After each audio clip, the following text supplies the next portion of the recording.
What can we expect in April when that first bell rings from Arnold Barboza? Oh man, you're gonna see, now that I got the webs out, January, you're gonna see, a sharp fighter. You see a fighter that's active. I'm looking forward to it. April 20th, co-main event on the Ryan and Haney card. Come out to Brooklyn, man. Come check it out, or come not, get the pay-per-view. It's gonna be a great night of boxing. Can't wait, and I see you guys there. Called Teddy Atlas here in Las Vegas, Nevada. You heard it from the champ himself. Good evening, ladies and gentlemen. I'm your host, Richard Ortiz of The Fighter's Voice, the only voice that matters. And I'm like our guest today, Arnold Barboza Jr. We're simply knocking out the competition.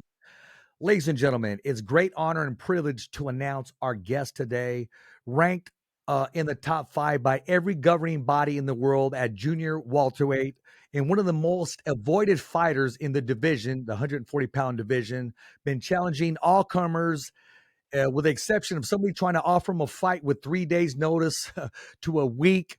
Ladies and gentlemen, our guest, Arnold Barboza Jr. Welcome to The Fighter's Voice, Arnold. Hey, thank you, man. Thank you for having me. Listen, man, let's cut right to it, man. I mean, we're expecting big fights now that you've signed with Golden Boy and left your former promotion company, Top Rank Boxing, who you were with.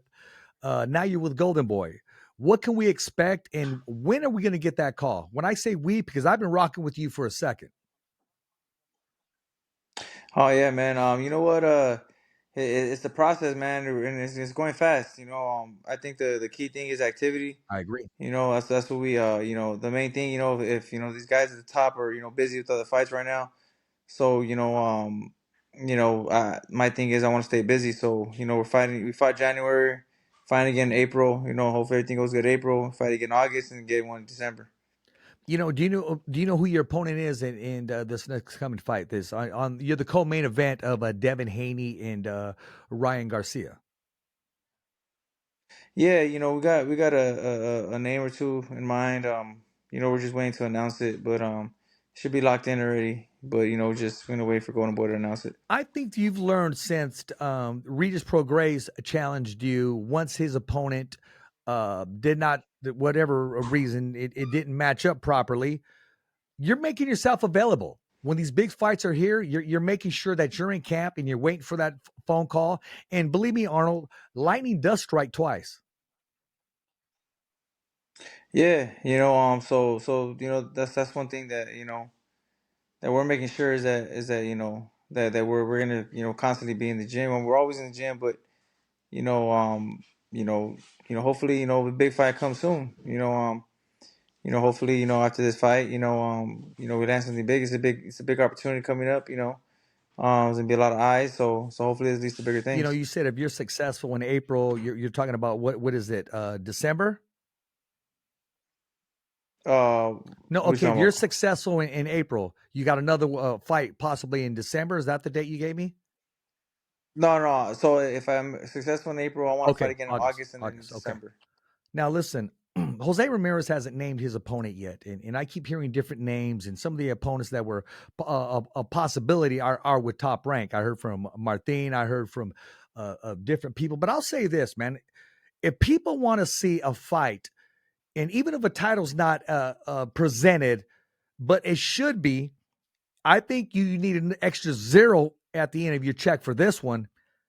You and Jose Ramirez are I mean, if I was a promoter, I'd make that fight happen because it's going to take place in the center of the ring, and you guys are both going to be on the ropes and opposing side of the ropes, because I think it's a banger. I think it's a dream fight, and I'm just waiting for it to happen. But what's the hiccup? Is it the same management?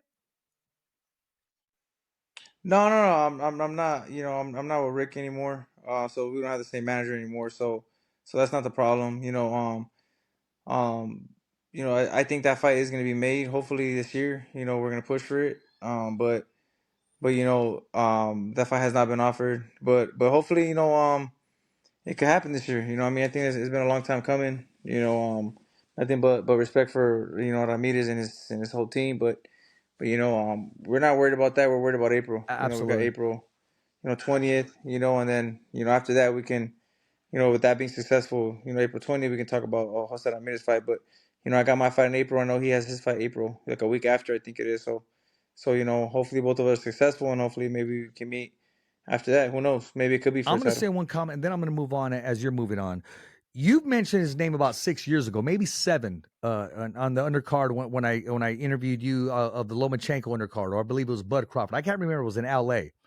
He didn't start mentioning your name till the last 2 years, year and a half. So that means you're on the radar, regardless of these big names. Regis Pro Grays is calling you out. Now everybody's starting to call out Arnold Barboza, who's by Timothy Bradley, or I'm not sure who it was on ESPN, called you the dark horse of boxing. I called you the brown horse of boxing because you're Mexican American. But yes, of course, let's take care of Yeah. business in April. I see big things coming your way, and I didn't know about the shakeup as far as management and you now having a different manager or whatever the case was. You moving. I will say this from you moving on. Oh yeah, no. Contract Okay. ended. When we went our way. My dad is continuing the role, like he did for most of my career. Um, so that's where we're at right now. Happy with that. You know what I'm saying? So we're excited to move on. Like I said, it's a new chapter in my career, new chapter in my life. Couldn't be more happy. With Golden Boy and my team, and we're excited. Listen, I know you watched the Teofimo Lopez and Jermaine Ortiz fight. What did you think of the performance by both men, and were the scorecards correct? Um, I think that fight shows that Tio has a lot to work on. I think Jermaine Ortiz needed to do a little more. Maybe I think Jermaine Ortiz won the fight, but in order to win that fight to get by the judges, he had to do a little more, take a little more chance. And he didn't do that. But it was a good fight. It's a good game plan. But like I said, Tio has a lot of things he has to work on. So maybe he's doing that. I mean, who knows? But I mean, he's a guy that unless I'm the mandatory. I don't know if that fight's ever gonna happen. I'm not trying to throw a distraction, but I'm going to keep it real, man. Regis Prograis has been a name that's come up as a future opponent for Arnold Barboza in the winner getting a title shot. That's what I've been hearing. Well, I mean, I haven't heard that. He's coming off of a loss with Devin. Like I said, I mean, he's not a name that's been mentioned to me. But I mean, to me, I mean, yeah, that's a good fight. But at the end of the day, he's coming off of a loss. You know what I'm saying? Like I don't know, but we'll see. I mean, we'll see what happens. I mean, that's the fight we could entertain as well. You know what I mean? It's a good name. You know what I mean? Regis is a good fighter. You know what I'm saying? I know he's out to prove himself again. So that'll be a good fight. You know what I'm saying? But we'll see, man. You never know. There's a lot of 140 pounders out there right now, and we'll see what name gets to us. Devin Haney, Ryan Garcia, they're going to put their differences aside. They're going to enter the ring together. I know there's been a lot of talk and concern about Ryan Garcia, but until the WBC or, Oscar or Golden Boy makes a statement, it's just noise to me. If there's a concern, our prayers go out to the health of any fighter and any man that's having trouble with the mental part of the sport, because there is a lot of pressure, a lot of financial pressure, and there's a lot of people can't handle stardom. A lot of people can't handle the crowd. I'm not saying that's the case, but there's a lot of factors. I don't know the facts, so I really can't comment. What's your take on this matchup, and who do you see being called the winner of the WBC crown? I think Devin Haney takes it. I mean, Devin Haney's fought the tougher competition. I think he's a more talented fighter, sharper fighter, a stronger fighter. I think Devin Haney takes it on the 20th. Should be a good one. Should be a good one. It's gonna be a great night. I know I'm the co-main event. I'm excited about that. It's gonna be a lot of eyes watching this fight. So we can't wait, man. We can't wait to be fighting Brooklyn, in New York. And I know they have a tough fan base, but I think my style would entertain them. Now you got a great style, and you said it, staying active. That in boxing there's a very small window. We also got another title match with Rolly and taking on Isaac Pitbull Cruz. What do you think about the matchup? And do you see this fight going the distance? I think. I mean, I don't know.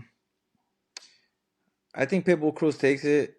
I think Pitbull Cruz could stop him. You know, I think Rolly has a chin, but then Rolly does have power too. So who knows how Pitbull takes it. You know, at 40. You know, but hey, you know, I think Pitbull. I mean, for me, I think Pitbull takes it.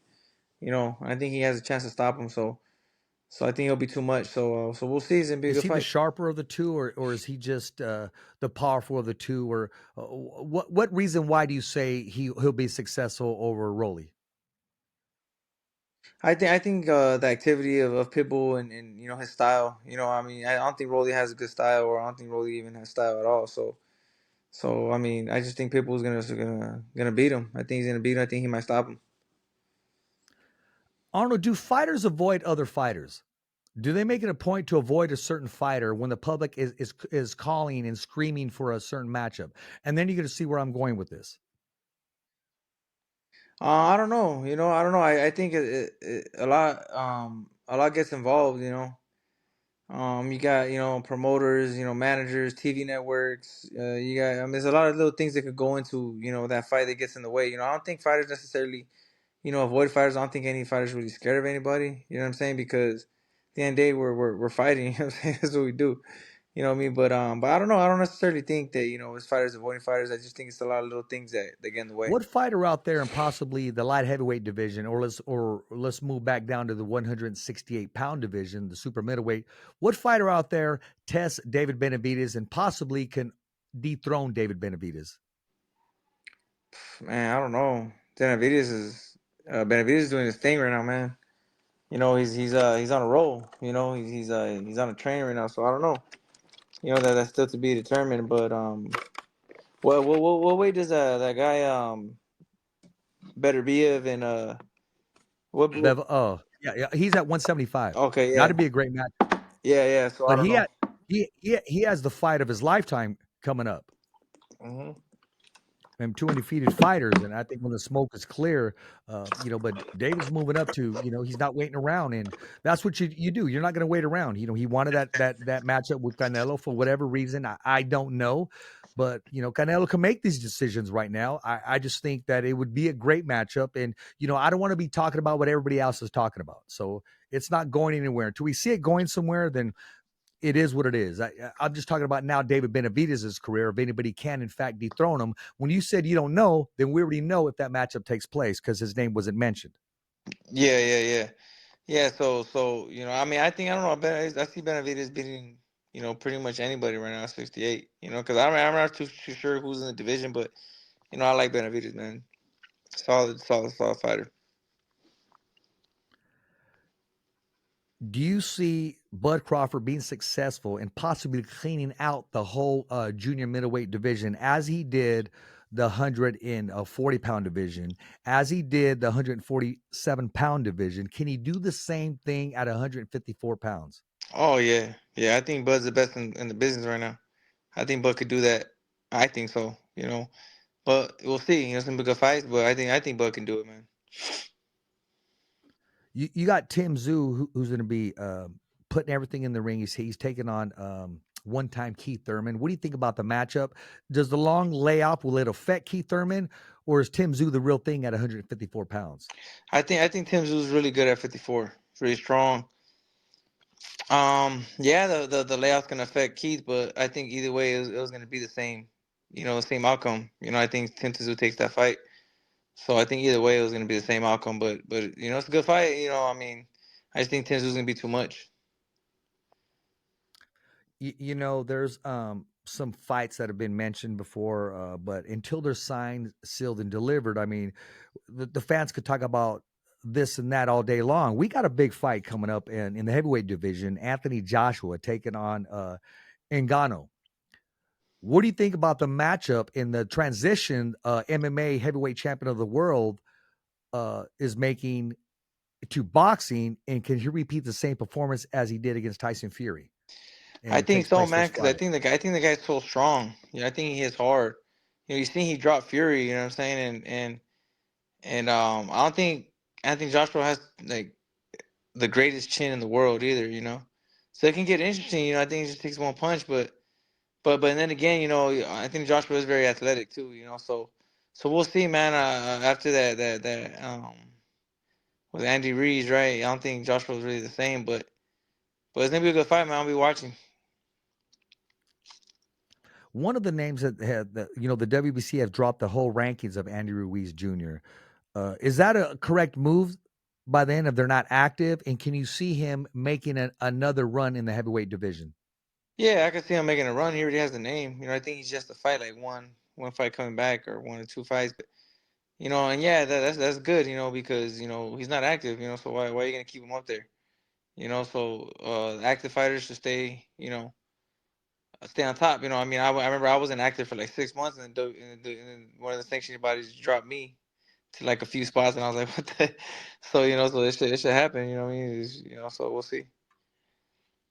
Arnold, I saw you laugh earlier when I said that you were called the dark horse of boxing, and I said I call you the brown horse, Yeah. and I think that fits a little better, And no, they called you the black horse of boxing or the dark horse. Either way, they called you a horse, but I'm calling you a workhorse because I see you in the gym. You remind me of Jamal Herring because he's always in great shape, in and out of the ring. You're always in tremendous shape, in and out of the ring. You guys just, I mean, how do you stay in shape, man? Or is it the genetics? Is it the, you put the pizza away to the side, and what keeps you fit? What's your secret? Man, it's just constant in the gym. Like even if you don't have a fight date, you don't have to go all crazy and train the way you do in camps, but just constantly stay in there, stay sweating. Stay working, work on the stuff that stuff that you want to try out. And it's just treat this like your job, man, because that's what it is. And that's what I do. I like to be professional. Outside the ring. I like to take care of myself. Not go too crazy on the food. You know what I mean? So yeah, man, it's just some discipline. Discipline and have that mindset where you can get a call. So that's what we're doing. I'm going to cut this interview short because I know you got some personal things to do, and you got some things that Arnold Barboza Jr. needs to do. But what can we expect in April when that first bell rings from Arnold Barboza? Oh man, you're gonna see. Now that I got the webs out, January, you're gonna see. A sharp fighter. You see a fighter that's active. I'm looking forward to it. April 20th, co-main event on the Ryan Haney card. Come out to Brooklyn, man. Come check it out, or come not. Get the pay-per-view. It's gonna be a great night of boxing. Can't wait, and I see you guys there. Bro, I got a quick bone to pick before I let you go. Even Tyson Fury got the Fighter's Voice hoodie, bro. Regis Prograis got the Fighter's Voice hoodie. Yeah. Ramirez got some. Deontay Wilder. I'm waiting for Arnold Barboza to rock the Fighter's Voice hoodie in t-shirt, baby, and represent. Yeah, I know, man. You know what? I do wear it, bro. I wear it. My bad. I do wear it, but I wear it when I'm training. But I just, bro, I just forget to take pictures. I'm in my zone, bro. I forget, but I hear you, got bro. you, bro. I'm giving you a hard time, bro. Yeah, I'll get it, man. I'll get you, bro. I promise. Arnold, I'm gonna let you go, but I'm hitting you behind the belt, bro. I'm just doing that, so you're probably gonna take a point away from me. Nah, man. Nah, never, man. Never. I appreciate you, bro. I appreciate you too. And listen, ladies and gentlemen, if you had not subscribed to the channel, please do our YouTube channel, www.youtube.com/thefightersvoice. Remember, every fighter has a voice, and so do you. And we're like Arnold Barboza Jr. We're simply knocking out the competition. As always, it's a wrap. Thumbs up for Richie. Thank you, bro. Appreciate you. Okay, fight fans, it's not goodbye, but until next week.